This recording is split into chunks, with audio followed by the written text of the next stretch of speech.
What's up, everybody? So, coming back to you in my car because apparently that's when I get all my good thoughts and ideas and things.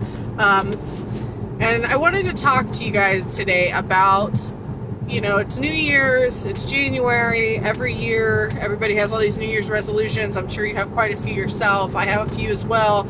I do love the fresh start. I feel like January is always such a nice month to just start over. You get through the holidays. December is always crazy. It's hard to, you eat a bunch of food at the holidays. It's hard to, not spend money or Christmas presents. And so January is just kind of that, okay, got through all the crazy, let's reset and restart. And like many people, though, how often do you actually stick to those New Year's resolutions? Think back over the last however many years that you've done New Year's resolutions, and how often did you genuinely stick to what you said you were going to do, right? How did you actually stick with it? Do you still do that habit? Probably not. The statistic, I believe, is 90% of people give up New Year's resolutions by January 15th. And since we're almost at that deadline, I thought it would be a good idea to talk about how can you stick to your New Year's resolution, right? And honestly, there's two things that go into this, right? A New Year's resolution, a lot of the time, it starts as a concept. I would like to lose weight. I would like to get on budget. I would like to pay off debt. I would like to do these things, which is more of a wish, right? It's not really set as a goal yet. So the very first thing you need to do, if you really want to achieve something like that, is put it into a goal, right? Create a SMART goal. A SMART goal is something that's specific, it's measurable, it's achievable, it's reachable, and it's timely. So that means it is very specific, right? If you want to get out of debt, how much debt do you have, right? Do you have $10,000 of debt? Do you have $100,000 of debt? If you have $50,000 of debt and you want to get out of debt, what can you reasonably do with your debt in 1 year, right? Can you pay off 20,000 of it? Can you pay off all 50, right? What is reasonable and achievable, but stretch yourself a little bit, right? Okay, so you say, all right, by the end of 2021, I am going to pay off $25,000 of debt, right? Okay, now you know when you're going to do it. So now you need to figure out what is the plan to get there, right? Which plan for finances is budgeting. You have to have a budget. If you don't have a budget, you don't know how much extra money you have to actually put towards this debt to pay it off. So that's step number one, right? You have to have a plan and you have to have solid goals, right? The other piece is accountability. Who is holding you accountable to this goal, right? If you don't have anybody, you're probably not going to make it, right? I know in the past I made New Year's resolutions of I'm going to go to the gym every day, or I'm going to do this or that or whatever. And the reality is I would do it for a little bit and it fell away, right? That was it. I did it for a while, and after a couple weeks, maybe I made it through January, maybe I made it through February, but then life got crazy and I just stopped going. I had nobody to hold me accountable. Nobody that was going to be there to meet me at the gym. Nobody that was going to push me or say, no, where are you at? Why aren't you here? Let's go. Let's do this. It's the same thing with any other New Year's resolutions, and it's the same thing with your finances, right? You have to have accountability or you won't do it. So who's your accountability partner? Who's that person that's going to hold your feet to the fire and keep you, on track with your goals? Who's the person that's going to make sure that you stick to your budget or ask you, hey, how's it going with paying off your debt?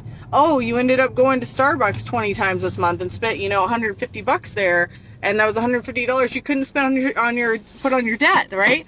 So who's going to keep you accountable? Because ultimately, if you want to achieve these New Year's resolutions, if you really want to see a change, if you really want to make a difference in your life, you need somebody to help you with it. This person can be anybody, right? It could be a family member, it could be your spouse, it could be your best friend, it could be a colleague, right? It could be somebody that you know is going to hold you accountable, is going to keep you to what you're supposed to be doing, right? That you say, hey, I am telling you this is what I'm going to do. I want you to make sure I do it, right? This is not going to be your shopping partner. That's not a good accountability person, especially if your goals are with financial.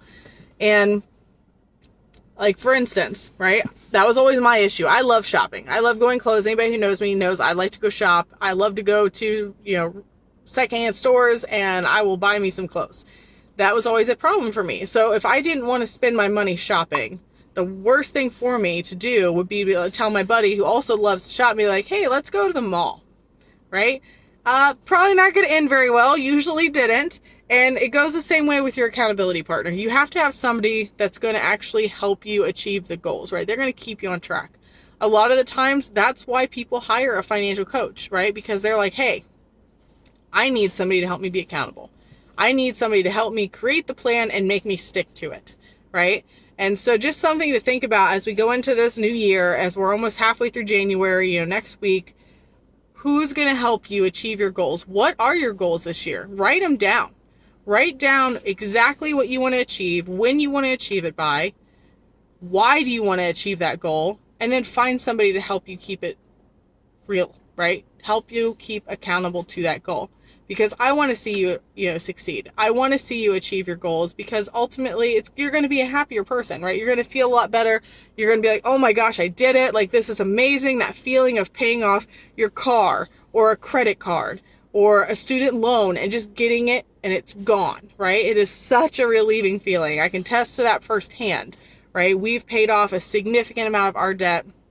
We still have student loan payments left. I'll be honest, we're still plowing away at student loans, but guess what?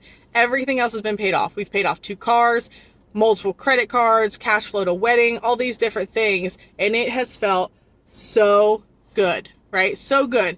I'll share a little story with you about accountability, because even me as a coach, I still need people to hold me accountable. Obviously, my spouse and I, we are each other's accountability partners, but I'm also accountable to my clients and my prospective clients and everybody. I'm accountable to you. And let me share with you why.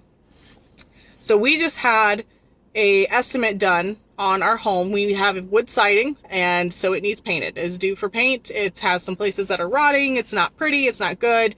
And we got a quote. It was a lot higher than I initially anticipated. I'm going to get a couple other quotes. It's always good to shop around and just get a multitude of quotes and see what fits you best. But we were determined we're going to cash flow this, right? And then when we got this estimate, which was pretty much double what we expected, we were like, oh my gosh, that is so much more money than we had thought it was going to be. We thought we'd be able to do this in the spring, save up, $4,000 to do a full house paint. It's almost double that. And the reality is, we're not going to be able to save up that money in 3 or 4 months, right? It's going to take us a little longer. They have an option of 18-month 0% financing, where we could just say, hey, you know what? We'll save up what we can by spring. We'll put that money on it, and the rest we'll finance for 18 months, and it doesn't charge us any interest or anything, right? Sounds really good. My husband, he's not a financial coach. He kind of likes that idea. He's like, hey, you know what? That way we can get it done, and our house is okay, and we're not having any more wood rot. But I'm thinking, you know what? I would not be a very good financial coach if I don't follow my own advice, right? If I don't follow what I teach and educate my clients on, which is no new debt ever, which includes 0% financing, includes no money down, whatever it is, that is not my philosophy, right? That does not align with what I want to do, doesn't align with my financial goals, but it is a tempting situation, right? Because we know we need it done. We know it's got to get done, but guess what? I wouldn't be a good coach to you. And so you guys are holding me accountable by being like, no, I need to do this because this is what I teach. This is what I preach. I need to practice it, right? And so we are not going to do that. We're going to save up the money, and when we can afford to do it, that's when we're going to do it. So just having that accountability is huge, right? I could easily be like, you know what? I'll just do it. Nobody will know. Nobody will have any idea what I did. It's fine. It's totally okay.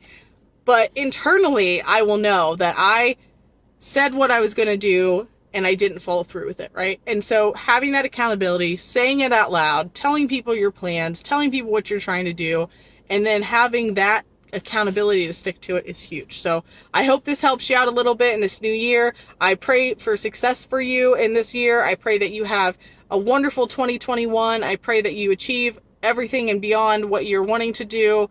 And I'll talk to you guys soon. Bye.